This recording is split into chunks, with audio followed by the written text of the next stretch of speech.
Seigneur. Voilà, maintenant je vous invite à ouvrir votre Bible pour la partie de la méditation.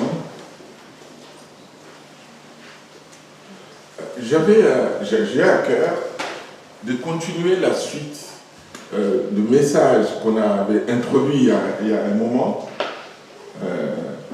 J'avais parlé des 7 clés pour un service béni et fort. 7 clés pour un service béni et fort. Et pour cela, on avait lu un texte long. Alors ce matin, je ne voudrais pas le relire encore tout entier. On va juste prendre, regardez avec moi, c'est dans 1 Chronique, au chapitre 28. 1 Chronique, chapitre 28. La lecture, c'est du premier verset jusqu'au verset 21. Mais je vais vous donner les contextes, comme ça on va lire que des versets qui vont nous intéresser. Le contexte, c'est que le roi David a l'intention de construire, de bâtir la maison de Dieu. Et puis Dieu lui parle, après lui avoir donné tous les plans, tous les projets, comment il allait faire. Et puis après Dieu lui dit, non, David, ce n'est pas toi qui vas bâtir la maison pour moi, parce que tu as été un homme de guerre. Tu as versé du sang. Mais j'ai choisi un de tes fils qui va bâtir la maison pour moi, à mon honneur. Et ce fils, c'est Salomon. Maintenant, on va regarder au verset 9 ce que David recommande. Il a invité tous ses ouvriers, tous ses serviteurs. Ils sont tous à Jérusalem. Et là, David se tourne vers son fils Salomon. Regardez avec moi au verset 9. 1 Chronique, chapitre 28, au verset 9. David dit à Salomon, son fils, « Et toi, Salomon, mon fils, connais le Dieu de ton père et sers-le d'un cœur dévoué et d'une âme bien disposée. Car l'Éternel sonde tous les cœurs et pénètre tous les desseins et toutes les pensées. Si tu le cherches, il se laissera trouver par toi, mais si tu l'abandonnes, il te rejettera pour toujours. Amen. » Et puis, si vous continuez la lecture, vous allez voir qu'après avoir dit cela à Salomon, David lui a donné les plans, David lui a donné tous les détails. Nous les verrons dimanche prochain. Et il lui a donné tous les détails. Et puis au verset 20 de notre texte, David revient encore vers Salomon. Il lui dit, au verset 20, 1 Chronique, chapitre 28, au verset 20, David dit à Salomon son fils, « Fortifie-toi, prends courage et agis. Ne crains point et ne t'effraie point, car l'Éternel Dieu, mon Dieu, sera avec toi. Il ne te délaissera point et il ne t'abandonnera point, jusqu'à ce que tout l'ouvrage pour le service de la maison de l'Éternel soit achevé. Amen. » Donc, à travers ces 2 versets, j'avais déjà introduit ces moments, il y a quelques semaines. On avait énuméré 7 clés, mais on ne les a pas encore toutes vues, 7 clés. Je me suis dit, il faut que je les rappelle. Je les ai retravaillées encore. On verra peut-être 2 clés ce matin. On verra la suite dimanche prochain. Si on ne termine pas, l'autre dimanche après, on verra. On va continuer encore pour que ce soit frais dans nos mémoires. Donc, 7 clés pour un service béni. Nous sommes sauvés, mes amis, pour servir le Seigneur. Il y a une chose que le Seigneur a mise sur mon cœur. J'ai compris que servir Dieu, ce n'est pas faire des choses pour Dieu. Ce n'est pas faire ceci ou cela. Servir Dieu, c'est accomplir le plan de Dieu pour notre vie. Amen. Salomon, ce n'est pas lui qui s'est choisi. Il ne savait même pas. C'était son père qui voulait bâtir la maison de Dieu. C'était son père. Mais Dieu dit à son père, c'est pas toi, c'est Salomon. Donc ce qu'il devait faire, il ne devait pas faire des choses pour Dieu. Il devait tout simplement accomplir le plan de Dieu pour sa vie. Donc servir Dieu, c'est ça, mes amis. Servir Dieu, ce n'est pas je vais faire ça parce que ça va me convenir, pas ça va me... Non. Servir Dieu, c'est accomplir le plan de Dieu pour notre vie. Amen. Amen. C'est ça, servir Dieu. Est-ce que vous voulez entrer dans le plan de Dieu? Amen. Dieu a des plans. Dieu a des projets pour chacune de nos vies. Il n'y a personne qui est écarté, il n'y a personne qui est mis à l'écart. Dieu a un projet pour chacun d'entre nous. Alors le servir, sans entrer dans son projet, c'est passé tout simplement à côté de sa vie. Alors on va regarder cette clé qui, dans ces deux versets, le verset 9 et le verset 20, quand David les dit à son fils, au-delà de Salomon, c'est à nous que Dieu s'adresse ce matin, parce qu'il veut un service béni, un service riche, un service où on s'épanouit, un service où on se fait du bien. Amen. Donc au verset 9, David dit à son fils, « Et toi, Salomon, mon fils, connais le Dieu de ton père. » On en avait déjà parlé, mais je voudrais y revenir un peu plus en détail ce matin. La première clé pour un service béni, pour un service riche, pour un service fort, c'est la connaissance de Dieu. C'est la connaissance de Dieu. La connaissance de Dieu est capitale pour un service béni et fort. Comment on peut servir quelqu'un qu'on ne connaît pas? C'est pour ça que des fois on encourage nos amis, on encourage les nouvelles personnes qui viennent au milieu de nous d'apprendre à connaître Dieu avant même de le servir. Parce que Uza pensait bien faire, mais il a été tué sur place, tout simplement parce qu'il ne savait pas comment servir. Il ne connaissait pas ce Dieu-là. Nous avons besoin de connaître Dieu pour bien le servir. David dit à son fils, connais le Dieu de ton père. Cela veut dire que tu m'as vu, moi, ton père, servir Dieu. Je veux que le Dieu qui était mon Dieu devienne ton Dieu. Ici, pour dire, mes amis, qu'on peut connaître Dieu à travers l'expérience, à travers la vie de ses parents, à travers la vie de ses grands-parents, à travers la vie de ses voisins, de ses amis. Mais il faut qu'on passe ce stade-là, que Dieu ne reste pas le Dieu de mon père, qu'il ne reste pas le Dieu de ma grand-mère, qu'il ne reste pas le Dieu de ma mère ou de quelqu'un d'autre, de mes amis, mais que Dieu devienne mon Dieu personnel. Donc que je l'accepte comme Seigneur et Sauveur personnel, que ce ne soit pas seulement le Dieu des personnes qui m'ont témoigné ou qui m'ont parlé. Connaître le Dieu de ton Père, c'est avoir une relation personnelle avec Dieu.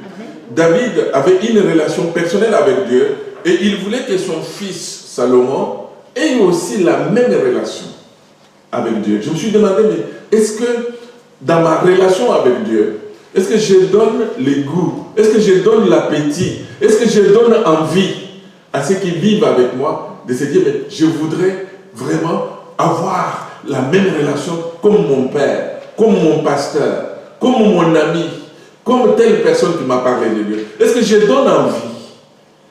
Est-ce que ça transpire? Est-ce que dans ma manière de vivre avec Dieu, est-ce que dans ma manière de témoigner de Dieu?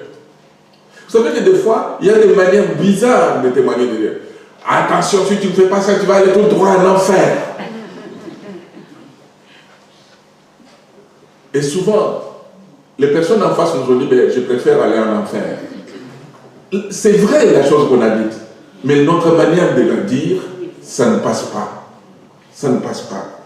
Donc, connais le Dieu de ton Père. Connaître Dieu, je disais que c'est l'accepter comme Seigneur et Sauveur personnel de notre vie, mais c'est aussi faire un petit bout de chemin avec lui tous les jours. Tous les jours. Vous savez que même les plus anciens au milieu de nous, Dieu, nous le découvrons toujours, chaque jour. Même moi-même qui vous prêche, chaque fois que je me tiens devant lui, quand je lis ma Bible, je découvre toujours un peu plus le Seigneur. Donc il n'y a personne qui peut dire qu'il connaît Dieu, ça ne suffit comme ça et ça va. Non, on découvre Dieu tous les jours. Vous vous rappelez des disciples d'Emmaüs? Ils connaissaient le Seigneur. Ils avaient déjà mangé avec eux plusieurs fois. Mais quand il est mort, les jours où il devait ressusciter, les deux personnes sont sur la route d'Emmaüs. Ils parlent entre eux, ils sont tristes, ils désespèrent, ils sont malheureux. Mais le Seigneur s'approche. Ils font la route avec lui. Si vous lisez dans Luc chapitre 24, et à partir du verset 13, mais au verset 15, il est dit, pendant qu'ils parlaient et discutaient, Jésus s'approcha et fit route avec eux. Mais leurs yeux étaient empêchés de le reconnaître. Ils ne l'ont pas reconnu. Parce qu'ils étaient comme aveuglés. N'avons-nous pas besoin ce matin de dire, mais Seigneur, ouvre nos yeux, parce que nous voulons te connaître, Seigneur. Révèle-toi encore à nos cœurs, à nos vies, pour que nous puissions te connaître, pour bien marcher avec toi. Et la Bible nous dit qu'ils ne l'ont pas reconnu, Mais prenant la parole, il leur a parlé de lui, depuis Ésaïe, donc dans toute l'écriture, le Seigneur leur a parlé de lui, et puis quand il nous arrive là où il partait, à Emmaüs, comme le soir était tombé, donc il semble aller plus loin, ils ont dit, mais viens avec nous parce que il est nuit, le soleil est couché. Et quand il va avec eux, à table, il prend le pain, il rend de grâce. La Bible nous dit que leurs yeux s'ouvrirent. Et ils connurent que c'était le Seigneur. Ils connurent que c'était le Seigneur. J'ai besoin, nous avons besoin, pour avoir un service fort, pour avoir un service béni, de connaître encore un peu plus le Seigneur. Que nous ne puissions pas nous reposer sur nos lauriers. Que nous ne puissions pas dire, mais que ce que je connais, ce que je sais de Dieu, ça me suffit. Non, Philippe était aussi pareil. Si vous regardez dans l'évangile de Jean chapitre 14, Philippe était un des disciples du Seigneur. Il était tous les jours avec le Seigneur. Et quand le Seigneur dit que votre cœur, Jean chapitre 14, à partir du verset 1, il dit que votre cœur ne se trouble point, croyez en Dieu, croyez en moi. Voilà, le Seigneur leur parle, ils sont tristes. Mais le Seigneur prend la parole au verset 7, il dit, si vous me connaissiez, donc il parle de la connaissance, vous connaîtriez aussi mon Père, et dès maintenant vous le connaissez, et vous l'avez vu. Philippe prend la parole, un des disciples, qui était avec Jésus tous les jours. Philippe lui dit, mais Seigneur, montre-nous le Père, et cela nous suffit. Mais regardez la réponse du Seigneur au verset 9. Jésus lui dit, il y a si longtemps que je suis avec vous, et tu ne m'as pas connu, Philippe. Tu ne m'as pas connu, Philippe. Donc il dit à Philippe, mais tu ne me connais pas en fait. Je suis sûr que si vous demandez à Philippe, est-ce que vous connaissez Jésus? Qu'est-ce que Philippe pouvait répondre? Il pouvait dire, je connais bien Jésus. Non? Il pouvait dire, mais je le connais. Regarde, la couleur de ses cheveux est comme ça. Ses yeux sont comme ça. La voix, quand tu le parles, c'est comme ça. Quand tu le marches, il est comme ça. Philippe connaissait une facette, la manière humaine, la forme humaine de Jésus. Mais il ne savait pas que Jésus était le Fils de Dieu, que Jésus était Dieu. Amen. Il a fallu qu'il le découvre. Parce que Jésus lui dit, mais tu ne m'as pas connu.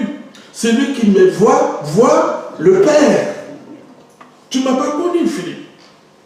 Des fois, on peut connaître quelqu'un, mais tout simplement d'une manière superficielle, d'une manière de façade. Moi, je peux vous dire, par exemple, que je connais mon voisin. Oui, je le vois. On se salue avec lui. Je connais sa femme. Je connais ses enfants. Je connais ses petits-enfants qui sont venus plusieurs fois chez lui. Je les vois. Je les salue. Mais dites-moi, est-ce que je peux dire vraiment que je connais mon voisin? Non. Je ne le connais pas. Le Seigneur, c'est pareil. Nous sondons les Écritures. Nous les prions matin, midi, soir. Nous les prions à chaque instant. Nous creusons un peu plus dans notre intimité, dans notre communion avec lui. Mais je crois que nous avons encore besoin de les connaître davantage. J'ai besoin de les connaître encore davantage. L'apôtre Paul, écrivant aux Corinthiens, 2 Corinthiens 5, verset 16, il dit, si nous avons connu Christ selon la chair, maintenant nous les connaissons plus, nous ne les connaissons plus de cette manière. Donc, l'apôtre Paul dit que lui aussi avait connu Christ, mais d'une manière charnelle, physiquement. Mais maintenant, il les connaît d'une manière spirituelle. Vous savez, on peut connaître beaucoup de choses sur Dieu, sur la Bible, mais on peut les connaître d'une manière intellectuelle. On peut même réciter la Bible. Mais si ces choses ne descendent pas dans notre cœur, pour que ça devienne une connaissance spirituelle, pour que ça crée une intimité, un lien, une relation avec le Seigneur, ben notre connaissance ne sera qu'une connaissance théorique et ne sera jamais une connaissance véritable, une connaissance spirituelle. Gloire au Seigneur. Amen. Amen. Savoir des choses, c'est bien, mais connaître, avoir une relation, une intimité avec le Seigneur, je crois que c'est capital. Notre connaissance du Seigneur, Ce n'est pas quelque chose de figé. Ce n'est pas quelque chose qui reste bloqué. Notre connaissance du Seigneur, c'est quelque chose qui progresse, qui augmente, qui grandit. Regardez avec moi ce que Jésus lui-même disait dans l'évangile selon Jean, au chapitre 17, verset 26. Jean 17, verset 26. Jésus dit ceci, il parle à son Père, il dit, je leur ai fait connaître ton nom. Vous le voyez? Oui. Je leur ai fait connaître ton nom. Et puis la suite dit, et je leur ferai connaître. Donc je leur ai fait connaître aujourd'hui, mais je leur ferai encore connaître. Vous le voyez? Oui. Ce qui veut dire que le Seigneur se révèle à nous aujourd'hui. Mais encore plus, davantage, lorsque nous gardons l'intimité, lorsque nous sommes en communion avec lui, le Seigneur va continuer à se révéler encore. Amen. Donc on a du travail. Personne ne peut dire, ben moi je connais le Seigneur, ça me suffit comme ça, je n'ai pas de progrès à faire. Nous avons tous besoin de progresser dans la connaissance du Seigneur. Connais le Dieu de ton Père. Connaître Dieu, la connaissance de Dieu, c'est quelque chose de capital. Il doit y avoir dans nos cœurs une progression constante de Dieu par notre relation personnelle, par la méditation personnelle, par la prière, par notre intimité, par notre communion. Seigneur, je veux te connaître plus. Je veux encore aller plus loin avec toi. Alléluia. C'est tellement une richesse. C'est vraiment une source de paix, une source de croissance, une source de bienfaisance. Le fait de réaliser, de connaître encore plus le Seigneur. Regardez d'ailleurs, l'apôtre Pierre était aussi conscient de cela. Dans 2 Pierre, au chapitre 3, verset 18, 2 Pierre, chapitre 3, verset 18, Pierre dit ceci, « Mais croissez dans la grâce et dans la connaissance de notre Seigneur et Sauveur Jésus-Christ. Amen. » Il dit, mais croissez. Donc que la connaissance grandisse encore. Que vous puissiez croître. Donc ne vous arrêtez pas à ce que vous connaissez. Ne vous limitez pas. Ne dites pas, ça y est, moi ça fait des années. Non. On a toujours besoin d'un plus. J'ai besoin d'apprendre. J'ai besoin de connaître encore plus. Je dirais même, jusqu'au jour où nous allons quitter la terre, nous serons toujours en train de découvrir le Seigneur. Il n'y a que lorsque nous serons dans sa présence que nous le verrons tel qu'il est vraiment. Que son nom soit béni. Amen. Amen. La connaissance de Dieu est une réelle source d'enrichissement pour notre piété personnelle et dans le service pour Dieu. Jésus disait à la femme samaritaine, Jean 4, verset 10, Jean 4, verset 10, Jésus disait, si tu connaissais les dons de Dieu, si tu connaissais, comme quoi, mes amis, à cause de notre ignorance, des fois on passe à côté de la bénédiction de Dieu.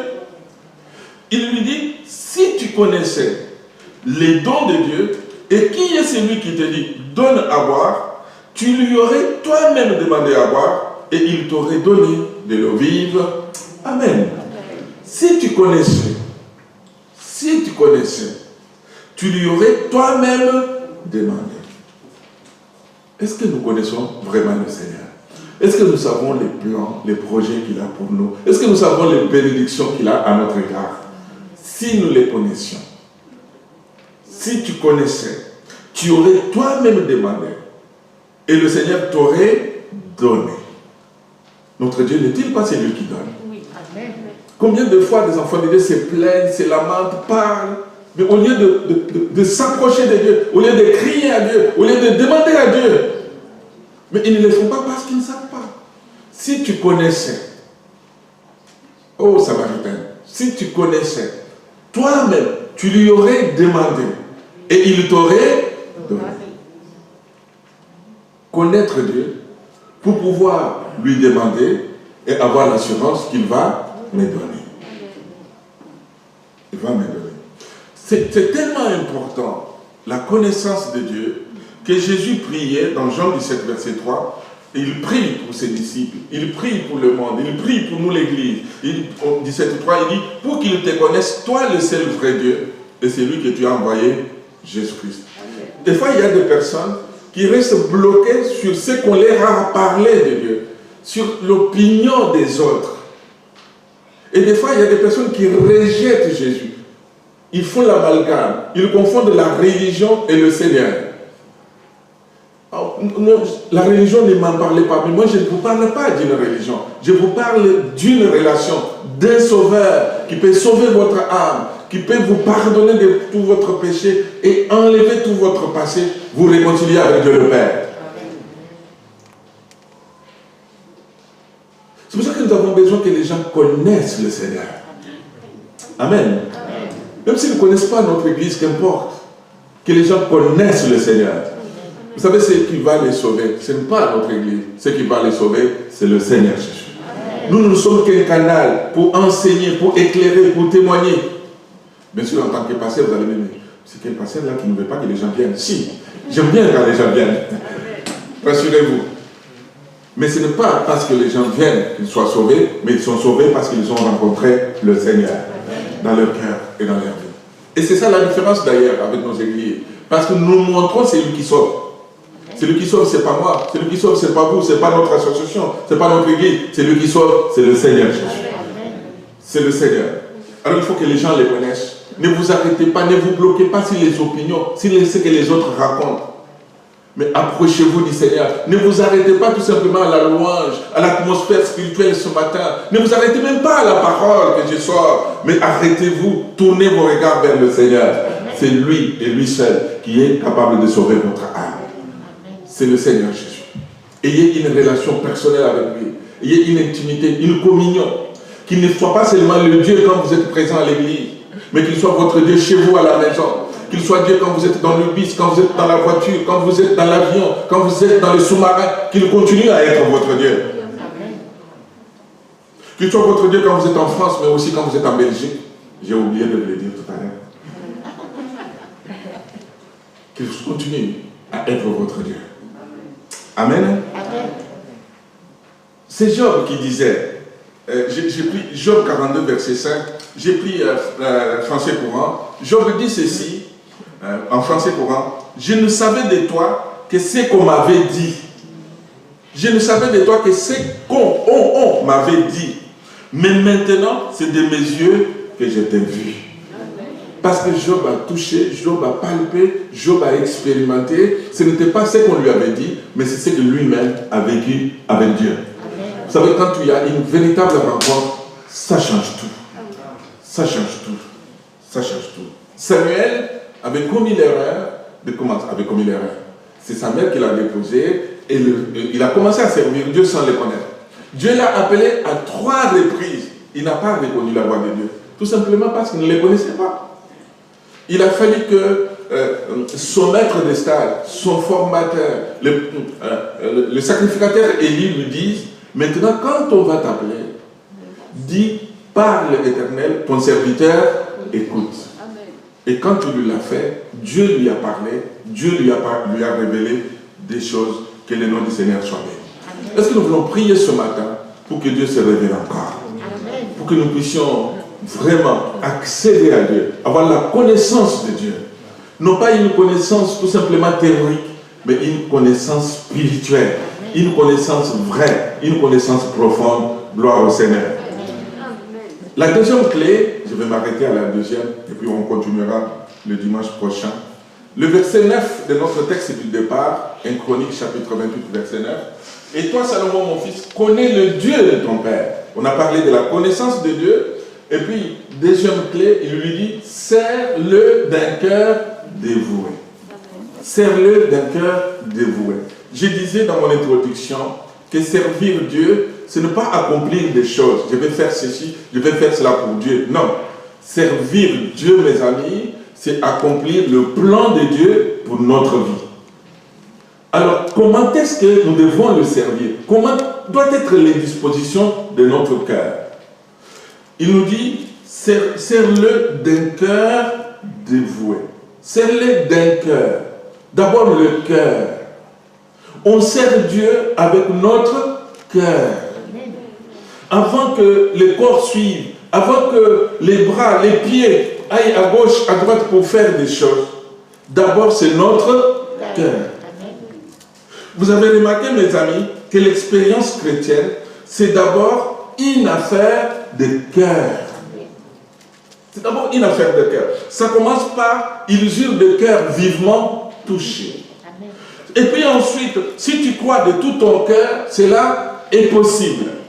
Et puis, c'est en croyant du cœur qu'on parvient à la justice. Ces paroles que je te donne aujourd'hui seront dans ton cœur. Tu aimeras le Seigneur ton Dieu de tout ton cœur. Vous avez obéi, mais de cœur. Donc Dieu ne nous demande pas une obéissance servile, comme je disais vendredi, de faire des choses tout simplement pour rire à gauche à droite. Dieu veut qu'avant même de faire quelque chose, que notre cœur d'abord. Notre cœur d'abord. Notre cœur. Notre cœur. Je n'ai cité que quelques versets, mais il y a bien d'autres qui montrent que la vie chrétienne et notre service sont et doivent être une affaire d'abord de cœur. Servez d'un cœur dévoué. Nous ne servons pas Dieu par devoir, quoique nous avons des devoirs, encore moins par intérêt. Nous servons Dieu tout simplement parce que nous l'aimons lui et nous aimons notre prochain. Nous servons Dieu parce que nous l'aimons. Amen. C'est ce qu'on a reproché à l'église d'Éphèse. Le Seigneur dit, mais ce que j'ai contre toi, c'est que tu as abandonné ton premier amour. Dans cette église, il y avait encore la vie. Il faisait encore des choses. Il y avait la chorale. Il y avait des musiciens, il y avait des pianistes, il y avait tout. Il y avait les services d'accueil, il y avait tout. Mais il n'y avait plus l'amour. C'est l'amour qui est la force motrice de notre service pour Dieu. L'amour pour Dieu et l'amour pour notre prochain. Donc si nous n'aimons, s'il n'y a plus d'amour de Dieu dans notre cœur, tout ce que nous pouvons faire, ça n'a aucun prix, ça n'a aucune valeur devant Dieu.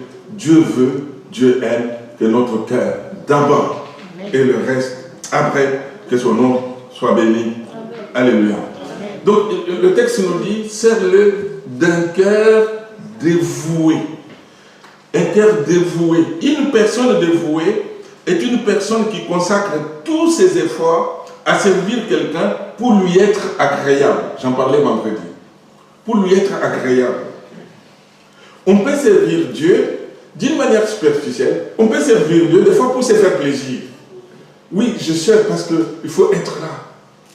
Mais quand on sert Dieu avec un cœur dévoué, on est consacré. Tout ce qu'on fait, on le fait devant Dieu. On veut être agréable à Dieu. Amen. Mais prenons un exemple. Tout à l'heure, on avait deux pianistes ici derrière moi. Je ne parle pas de Marceline, je ne parle pas de Thierry, mais c'est tout simplement un exemple que je donne. Et que ces deux bien-aimés chantent, jouent. Vraiment, ils jouent tous les deux, mais aussi bien. Mais qu'il y en a un, quand il joue, il a le souci de la meilleure expression musicale possible. Lui, ce qui l'intéresse beaucoup plus, c'est que ça sorte bien, que la technique soit là, que ça soit parfait. C'est ça. Tandis que le deuxième, il fait le mieux aussi possible, tout ce qu'il peut faire. Mais pendant qu'il joue, il chante, il loue, il adore le Seigneur. Dites-moi, entre les deux, qui est-ce qui sera agréé de Dieu? C'est celui qui l'adore. C'est celui qui l'adore, c'est celui qui le bénit. C'est pour ça que pour servir Dieu, on a besoin que notre cœur soit d'abord touché. Que notre cœur appartienne à Dieu. On ne peut pas faire des choses pour Dieu sans. Sinon, il n'y a rien. Il n'y a rien. Il n'y a rien, mes amis. Donc, avoir un cœur dévoué. J'ai regardé dans les dictionnaires, le mot dévoué, le verbe dévoué. En hébreu, c'est le mot shalem. S-H-A-L-E-M. Shalem. Ce mot veut dire, il y a plusieurs mots. Vous savez, un seul mot en hébreu, en français, ça. Ce mot veut dire à son comble. Donc, avoir un cœur dévoué, c'est avoir un cœur à son comble. Avoir un cœur comblé. Avoir un cœur rempli. Avoir un cœur qui est rempli au maximum. C'est-à-dire que quand on sert Dieu, notre cœur doit être rempli, non pas des mauvaises choses, mais rempli de joie, rempli des choses qui glorifient Dieu, des choses qui sont à la gloire du Seigneur. le Seigneur Jésus-Christ, c'est le même mot qui est utilisé quand Jésus, dans Jean 13, la Bible nous dit que, sachant que son heure était venue de passer de ce monde à son Père, il a mis le comble à son amour. Il a mis le comble, donc le maximum, tout ce qu'il pouvait faire pour montrer l'amour qu'il avait pour ses disciples, Jésus l'a fait. Il a mis le comble. Notre cœur, pour Dieu, doit être un cœur dévoué, un cœur rempli, un cœur comblé. Alléluia. Non pas un cœur partagé.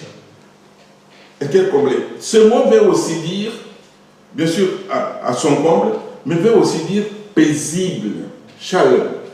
Un cœur dévoué, c'est un cœur paisible, un cœur pacifique. Quand on sert Dieu, on va les servir d'une manière paisible. Être en paix les uns les autres. Dans notre service pour Dieu, dans notre service de Dieu, on ne cherche pas toujours à se marcher sur les pieds. Parce qu'il y a des fois des personnes qui n'existent que lorsqu'ils font mal aux autres. Ah ben Rome, non, vous êtes des anges. Mais là où j'ai été, je me rappelle d'une sœur, elle, il fallait qu'on entende quand même quelqu'un. Après tout le culte, mais c'était presque pareil. On a toujours des troubles. Alors, on peut passer des bons moments, le Saint-Esprit nous a visités, mais avant de partir, il va toujours provoquer quelque chose. Et un jour, j'avais un frère invité, je lui ai dit, mais attention, après le culte, tu feras attention, parce qu'on a une sœur, on ne sait pas ce qui se passe. Et je ne lui avais pas dit les noms. Et quand à la fin du culte, je ne lui ai même pas demandé comment les choses sont passées à la fin du culte. On était à table à midi en train de manger avant la réunion de l'après-midi. Mais j'ai vu la sœur dont tu m'avais parlé. Je dis, ah bon? Elle était comment? Elle me l'a décrite. Je dis, mais oui, c'est elle. Elle dit, oui, je l'ai connue parce qu'elle est venue me voir. Elle est venue me voir. Donc voyez-vous, que nous soyons des hommes et des femmes paisibles. Servir Dieu avec un cœur paisible. Avec un cœur pacifique. Amen. Dévoué veut aussi dire être juste, être exact. Donc ne pas avoir un cœur faux, mais avoir un cœur vrai. Ici, le mot qui est utilisé, shalom, c'est dans le sens de balance. Vous savez, quand vous mettez un poids sur une balance, si la balance est juste, ça va vous donner un poids juste, mais si la balance est fausse, le poids qu'il va vous donner n'est pas juste. Des fois, les vendeurs trichent. Il faut se faire les balances comme ça. Quand tu vous mets comme ça vous montre 1 kilo et pourtant ça ne fait que 800 grammes. Je me rappellerai toujours en Afrique, il y avait des mesures de sucre comme ça, mais ils ont déjà mis du sucre avec de l'eau dedans, c'est collé. Alors quand ils vous mettent du sucre, vous voyez que le verre est rempli, mais quand ils vous renversent, ce n'est que la moitié du verre. Mais vous avez payé pour un verre entier. C'est des fausses balances. Donc notre cœur doit être un cœur vrai, un cœur entier, les amis. Non pas un cœur faux. Non pas un cœur faux. Proverbe 11, verset 1 nous dit, la balance fausse est en horreur à l'Éternel. Un cœur faux est en horreur à l'Éternel. Conserve Dieu avec un cœur vrai. Et puis ce mot encore, il y a beaucoup, mais je vais m'arrêter. Ce mot encore veut dire avec intégrité, intègre, sincérité. Servir Dieu avec un cœur intègre. Amen. Avec Dieu, avec un cœur intègre. C'est Ézéchias. Lorsqu'il tombe malade, dans 2 Rois chapitre 20, verset 3, vous vous rappelez, quand on lui dit qu'il va mourir, Ézéchias se tourne vers le mur, il va crier à Dieu. Dans ce verset, il a dit, ô Éternel, souviens-toi que j'ai marché devant ta face avec fidélité et intégrité de cœur.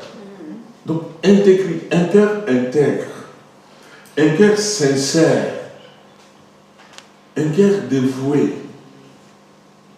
Et puis pour terminer, dévoué veut aussi dire intact, complet. Dans des Chroniques, chapitre 7, verset 9, il dit, car l'Éternel étend ses regards sur toute la terre pour soutenir ceux dont le cœur est tout entier à lui, que son nom soit béni.